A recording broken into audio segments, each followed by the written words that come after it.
Un saludo. El día de hoy tenemos una invitada muy especial. Su nombre es Lisa Zelaya y es especialista en terapias artísticas. El día de hoy vamos a conocer un poco en qué consiste la terapia artística, cuáles son sus fundamentos, cuáles son los efectos, para qué nos puede ayudar. No te lo pierdas.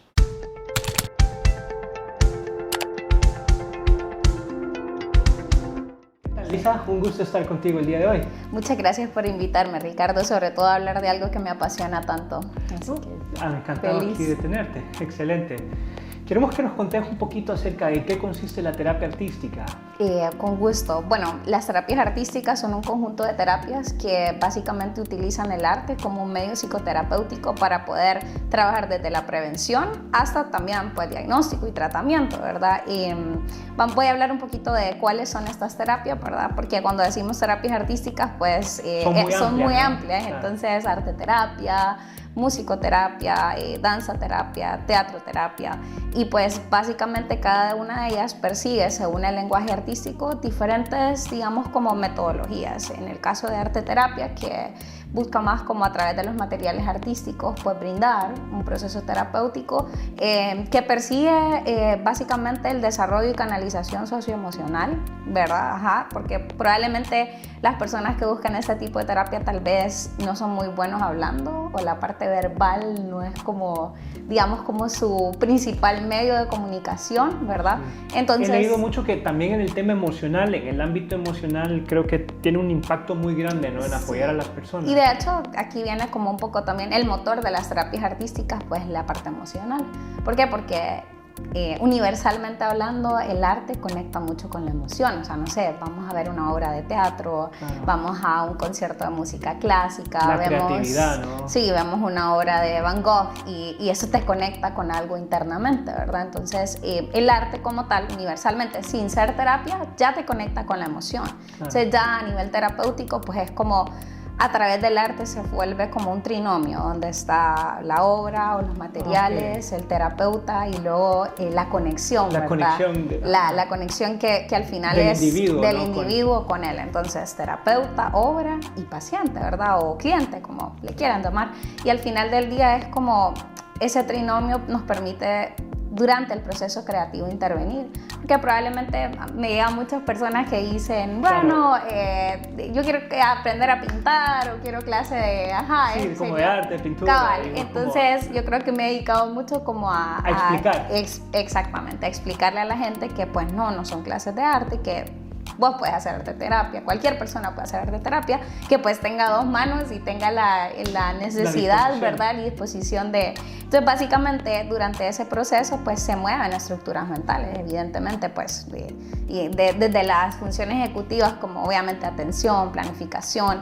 Probablemente trabajamos muchísimo en lo que es flexibilidad cognitiva en terapias artísticas. Eso es muy importante para un grupo de pacientes, ¿no? Que tienen como rigidez, ¿no? Y marcos muy tienen dificultad con los cambios, tienen posturas mentales también bastante rígidas. Claro, entonces llegas a un espacio donde pues básicamente pues sí hay reglas, porque obviamente tiene que haber un encuadre donde podamos como desarrollar la terapia, como cuidar los materiales, obviamente respetar, ¿verdad?, el espacio de cada quien, pero al final del día el proceso creativo pretende eso, como poder yo conocer a la otra persona a través de lo que está haciendo, porque probablemente para esa persona es difícil sentarse y, bueno, esto es lo que me pasa, ¿verdad? Entonces, no sé, en arteterapia, por ejemplo, podemos ver que en las obras se van repitiendo ciertos colores, ciertos patrones, que esos patrones traducidos a nivel mental tienen que ver con, bueno, con una patología o con una dificultad, ¿verdad? Claro. Por ejemplo, no sé, se me ocurre ahorita de mis primeras pacientes una adolescente con OCD, trastorno obsesivo compulsivo, y ella está haciendo arquitectura y era de las chicas que empezaba una maqueta y la botaba. Si relacionado con el perfeccionismo. Claro, ¿no? relacionado con el perfeccionismo. Lo mismo que hablábamos de rigidez, ¿no? Rígido sus pensamientos. Entonces, claro, y algo muy importante, porque tal vez yo creo que nos hace falta como formación en terapia, ¿verdad? Y creo que eso es importantísimo recalcarlo, en el sentido de que de conocer, a veces, ¿no? Cabal, y conocer, y como probablemente las personas pueden pensar que cuando uno llega a una sesión de arteterapia es como que tenés que hacerlo todo ese mismo día. No, tenés que respetar primero, si tengo a una chica que ya viene con un diagnóstico de trastorno obsesivo compulsivo, ¿qué tipo de materiales creen ustedes que esa chica va a preferir? regla, lápiz, claro, borrador, tener el control de lo que va a suceder ese día, y yo se lo doy a esa primera sesión. ¿Por qué? Porque lo que quiero es que conecte desde donde ella viene, desde donde se ubica, y a donde partir está, de ahí ir creciendo, y a partir de ir creciendo, ¿no? Entonces obviamente, claro, cuándo y cómo va a venir el cambio lo vamos a ir viendo probablemente. Claro, y no es como un protocolo, ¿no? No es como que todos los pacientes van a empezar el proceso Exacto. aquí y van a ir por este camino, sino que cada quien va a tener que tener su camino, ¿no? Porque los objetivos para una persona que es muy rígida serán diferentes a lo que de repente una persona que es muy creativa pero es muy desordenada, supongo. Exacto, está el lado opuesto, es las personas que son lábiles a nivel emocional y que claro, quieren embarrarse de pintura hasta todo el cuerpo, ¿verdad? Entonces, pero volviendo con ese ejemplo, solo como para ejemplificar un poquito cómo va funcionando, entonces la chica empezaba como con sus reglas, su todo perfecto, y poquito a poco yo iba como introduciendo otros materiales que no le decía tenés que usarlos, pero era como que estaban ahí. Y estaba la invitación de, Ricardo, puedes probar hoy con algo nuevo, si querés, si sentís la... bueno, vamos a ver. Y así poquito a poco, como que yo iba moviendo ciertos materiales como para ir introduciendo otros. Entonces, de repente un día ya no estaba la regla, ya no estaba el borrador, y a esta chica es como, claro, en un tiempo prudencial, es decir, que ella ya se sienta cómoda de hacerlo, evolucionando, ya empezaba a usar otras cosas. Al punto de, claro, de llegar a pintar con las manos, acuarela, o sea, resumiéndoselos mucho, ¿verdad? Entonces ustedes pueden decir, bueno, pero ¿eso qué cambio puede tener a nivel? Bueno, sí, porque está cambiando estructuras, es decir, para que un artista o que para que una persona pueda cambiar un material de preferencia a ser flexible, de utilizar más cosas, hay un cambio a nivel mental. Okay. Entonces, bueno, y pues las teorías que fundamentan más, que sí vamos a hablar del psicoanálisis, porque definitivamente sí es una de las digamos como, ¿verdad? Teorías que yo tengo una pregunta que me llama mucho la atención con lo que tú me dices. Yo escuché que mencionaste, ¿cómo se o sea, teatro, no sé si música, como teatro-terapia. Ajá, teatro. A mí personalmente me gusta mucho el teatro, es algo que me fascina mucho. O sea, tú tienes un espacio en donde yo podría ir, por ejemplo, y trabajar en algún sistema como relacionado con, ¿cómo le dicen cuando artes escénicas, como improvisación. Sí, bueno, pues yo tengo mi centro, ¿verdad? Se llama Viva, es un centro integral de terapias artísticas. Sí voy a mencionar que de repente, desde que vine de la maestría, las artes que más trabajo son arte terapia, musicoterapia y danza terapia. Digamos que teatro no tanto, no porque, es decir, hay pocas personas que lo busquen. A pesar de que obviamente se ve muy interesante, y obviamente hay aquí artistas, de hecho... claro, del Círculo Teatral Salpedrano, exactamente, que lo utilizan porque hay muchas actividades que pueden ser terapéuticas, pero que no son terapia. Claro. Entonces creo que ahí es donde ha habido como una confusión con respecto a las terapias artísticas, de que de repente hay personas que, lo mismo que te decía del arte, que hay personas que llegan y quieren clases de arte, pueden llegar y, bueno, quiero aprender a, no sé, a interpretar, improvisar. Entonces, el espacio existe, pero creo que no se ha desarrollado tanto porque creo que nos falta de público, ¿no? Cabal, nos falta como sociedad que entienda un poco más el concepto, tal vez más visibilización. Pero luego, el tema del psicodrama, por ejemplo...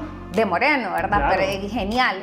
Lo trabajamos mucho con el psicodrama, para los que no lo saben, es un tipo de terapia que se basa específicamente, o sea, no creo que es como específicamente en el teatro, ¿no? Pero es como en el juego de roles, ¿no? En el juego de roles. Y se trabaja mucho con adolescentes. Claro, es muy bueno. Sí, porque los adolescentes, pues obviamente, no sé, si nos ubicamos en las etapas del desarrollo psicosocial de Erikson, confusión de la identidad, construcción de la identidad, entonces es como quieren buscar quién son, y muchas veces el trabajo con máscaras, antifaces, sale como tu yo real, ¿verdad? Porque es como más fácil decir quién soy poniéndome una máscara. No tenés cadenas, ¿no? Exactamente, entonces... Eso me resulta muy interesante. Sí, entonces trabajamos mucho estas dinámicas, pero creer... Y otra cosa también, que creo que están mucho más abiertos los padres de familia a llevar a sus hijos a este tipo de terapias que adultos ir a este tipo de terapias. Lo digo abiertamente porque sí me pasa que trabajo... ¿Sabes? Las terapias artísticas las puede utilizar cualquier ser humano, ¿verdad? O sea, de cualquier edad. ¿verdad? Pero sí trabajo más con niños y adolescentes porque creería yo que hay un poco más de conciencia, que bueno, ¿verdad? De parte de los padres. De los padres, ¿no? En el sentido de llevar a sus hijos, ¿verdad? Que se desarrollen. Y tomando en esa línea, por ejemplo, ¿cuáles son algunos de los efectos como más significativos que tú has podido observar en adolescentes cuando trabajas con ellos a la hora de desarrollar estas terapias? Pues hay una expresión, digamos, más natural de las emociones, como no forzada. Entonces, es decir, no sé, en una terapia convencional, pues sentás a un adolescente y le preguntas cómo estás y te va a decir bien. Como aumenta un poquito la inteligencia emocional ahí. Exacto, es como que la fluyen un poco más naturalmente la expresión de emociones, claro. Y le damos como un poco más de libertad de está bien si te sentís mal, claro. O sea, está bien si, no sé, hay adolescentes que por ejemplo destruyen hacen algo, lo destruyen luego y les digo, bueno, con eso que es, vamos a crear otra cosa con eso que destruiste, no pasa nada, o sea, tampoco es como que todo tiene que tener como podemos ser flexibles y de hecho eso es lo que les atrae por eso, porque las terapias artísticas les ofrecen como un poco más de libertad, como un poco y que no tienen que verbalizar directamente lo que sienten, porque pueden hacer un collage y yo después les pregunto del collage y tal vez ellos no sienten que les estoy preguntando directamente de su vida, pero sí porque ellos lo hicieron. Claro, y eso le da mucha iniciativa a tratar de enganchar contigo. Exacto. Una vez miré una película que no tiene nada que ver con el tema, ¿no? Pero es muy interesante porque está en una clase era como una universidad específica de arte, ¿no? Entonces eran pintores todos ahí. Y entonces la profesora les dijo que en el primer día de clases tenían que llevar la obra más importante para ellos.